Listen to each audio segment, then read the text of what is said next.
welcome to another video from Retro Rocket Studios. I'm Landon and this is Marc Akiyama.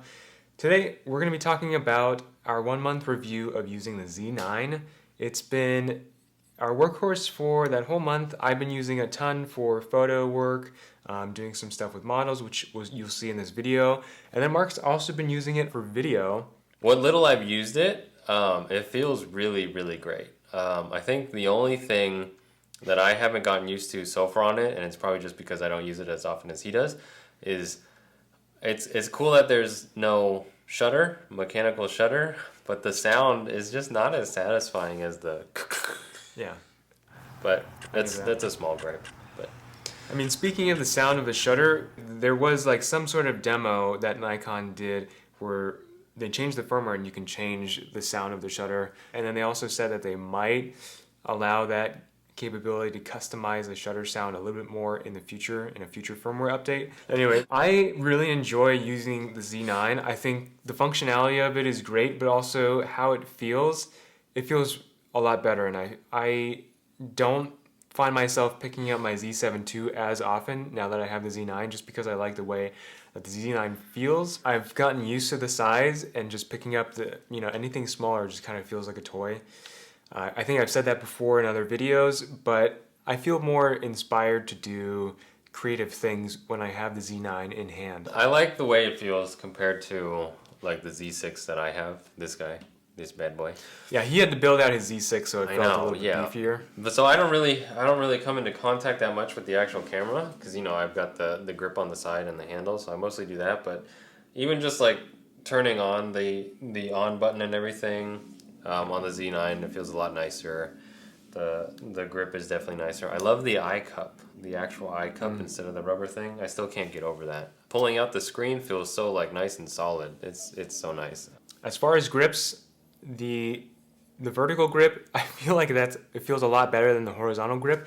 The vertical grip seems to be a little bit deeper, or a little bit, I don't know, just from my hands, it feels like it's a better fit. I think the vertical grip, because it's also taller, for me, I can spread my hand out more and like stabilize it better than keeping it squished into a smaller space. So like tilting it, at least when I was doing video and stuff on it. Vertical grip is comfortable. It is. It's a plus. Let's talk about the photo aspect of it.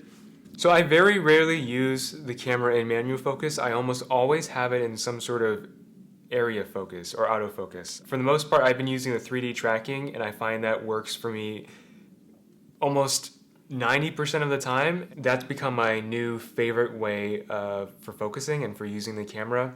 In some of these examples, Marc and I were shooting with a model, and she had really long hair, and sometimes her hair would go in front of her face and cover her eye that it was focusing on, and it would just kind of front focus a little bit and tend to focus more on that hair. In some scenarios, this was a very windy day, and I've also used a Canon EOS R, and I've also noticed very similar things in that system. So I don't think this is anything to fault Nikon. I think it's pretty much on par with what we're seeing from other systems like Canon and Sony, because you're not always going to get 100% accuracy. And especially when someone has very long hair like this model, Dominique. For my cases, the autofocus is perfect. It's great. It's a much welcomed improvement from the Z7 II and the Z6 II, so I'm happy to have it. Also, I really enjoy the file quality. What are you laughing at? You didn't even mention the Z6. Well, the Z6 and the Z7, the autofocus is the weakest. It's the weakest point of that. But for file quality, I really like the files coming out of the Z9. They're very similar to the Z7 II. As far as noise, the noise is so good. The noise levels, I have no qualms or no issues going up to a higher ISO. Very consistent with what you can expect from the Z7 II, and I would say in some cases a little bit better. As far as frames per second, I really don't use the JPEG 30 and JPEG 120 frames per second. I think there was one scenario that I had to switch it up to 20 frames per second, and that was more than what I've ever needed for one scenario. And most of the time I will have it in 5 frames per second, which I find is good enough for me.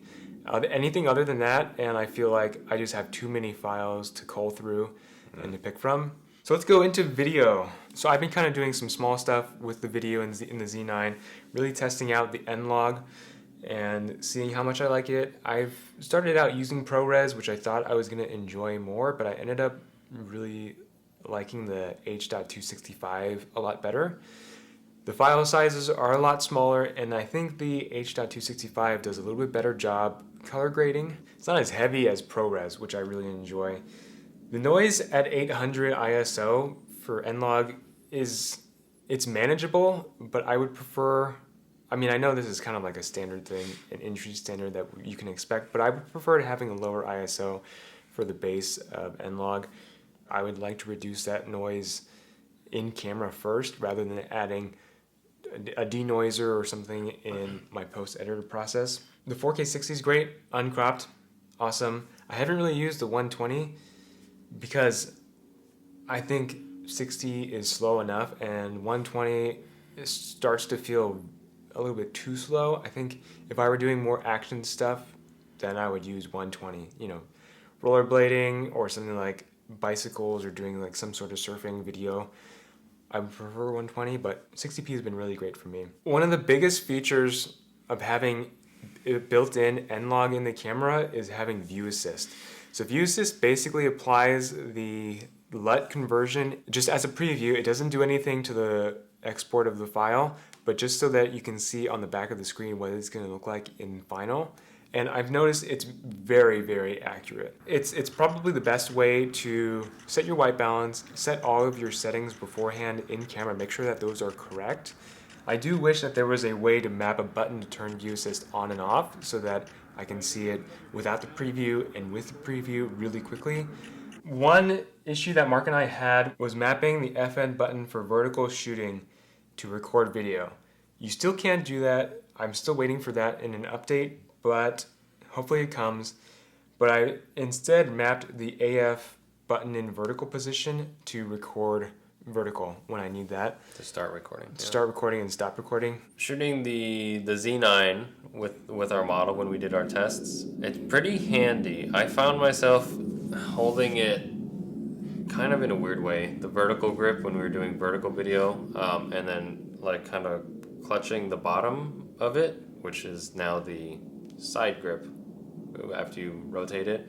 And that's a nice steady way to hold it and kind of keep it close to your chest to keep it as steady as you can. I do miss having a top handle though when I'm switching to Landon's camera, just to get really low and stuff.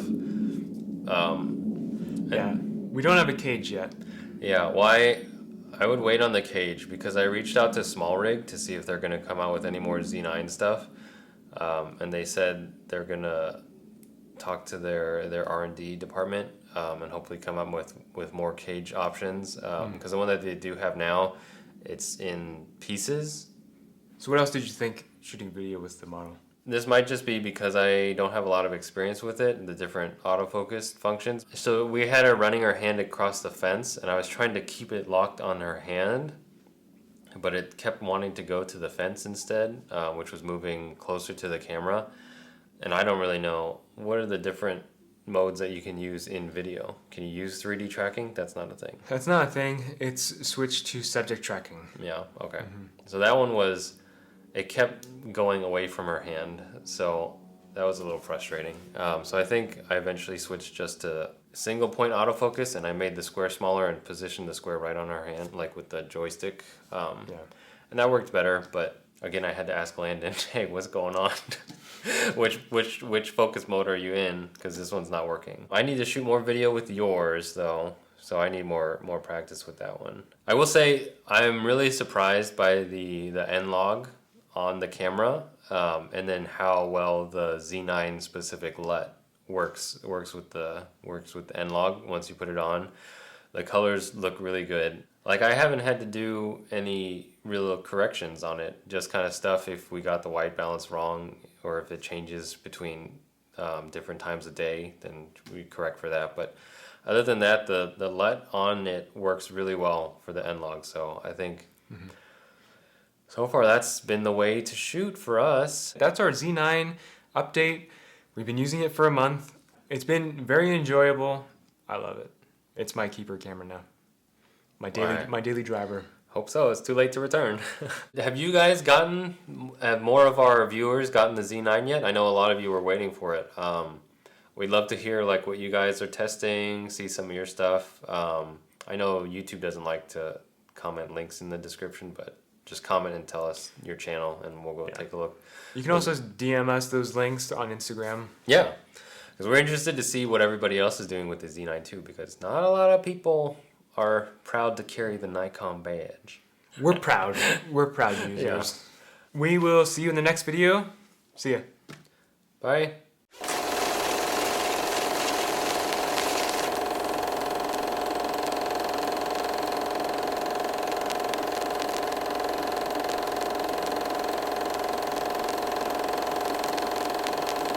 I just had an idea. Do a program like a lightsaber sound. The Wilhelm scream. No, I would do the what is it? The blasters. The blaster sound. Pew pew. Or pew Wookiee. pew. Oh, when you do multiple burst mode, it does the Wookiee sound. We're testing another lens. It's a secret. But if you know, you know.